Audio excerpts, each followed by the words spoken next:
Subscribe to my channel Voice of Panipat and also press this bell icons. Never miss any new updates. नमस्कार, आप देख रहे हैं voice of Panipat और मैं हूं आपके साथ कुलवंत सिंह। आखिरकार पूर्व सांसद डॉक्टर अरविंद शर्मा बीजेपी में शामिल हो ही गए।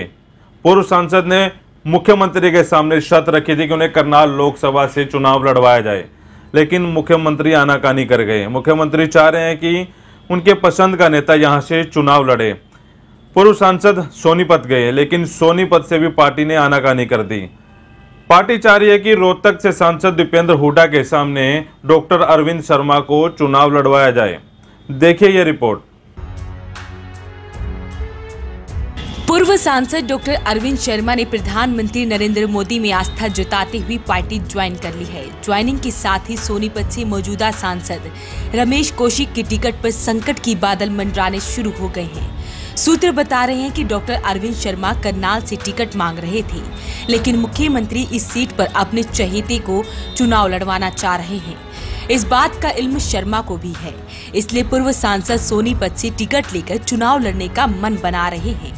माना जा रहा है कि अरविंद के आने के बाद अब रमेश कौशिक को टिकट नहीं मिल सकेगी।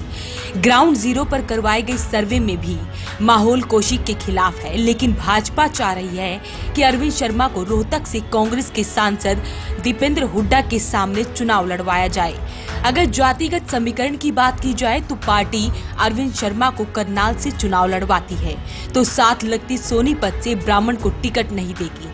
इसी तरह से अगर अरविंद सोनीपत या रोहतक से लड़ते हैं तो भी कौशिक के सामने यही स्थिति पैदा होने वाली है। अरविंद शर्मा ने 1996 में सोनीपत से चुनाव लड़ा था और वे लोकसभा तक पहुंचने में सफल हो गए थे। बेशक अरविंद शर्मा दोबारा यहां से चुनाव हार गए थे। इसके बाद 2004 और 2009 में लगातार 2 बार शर्मा ने करनाल लोकसभा से चुनाव जीता। अरविंद ने 2014 में कांग्रेस को छोड़ बसपा में शामिल हो गए थे। बसपा ने उन्हें सीएम प्रत्याशी भी घोषित किया था, लेकिन बसपा को बुरी तरह हार का सामना करना पड़ा। भाजपा सूत्रों की माने तो शर्मा की पार्टी के शीर्ष नेताओं ने पूरी बातचीत के बाद ही एंट्री हुई है। लोकसभा में एक ब्राह्मण चेहरा चुनाव लड़ा तो दूसरा ब्राह्मण चेहरा भिवानी महेंद्रगढ़ से हो सकता है। उधर भाजपा को इसका एक और फायदा होता नजर आ रहा है। अरविंद के करनाल और पानीपत में अपने खुद के कार्यकर्ता और समर्थक हैं। ऐसे में करनाल लोकसभा में शर्मा के जीतने भी समर्थक हैं। वो भाजपा के उम्मीदवार को जिताने में कोई कसर नहीं छोड़ेंगे।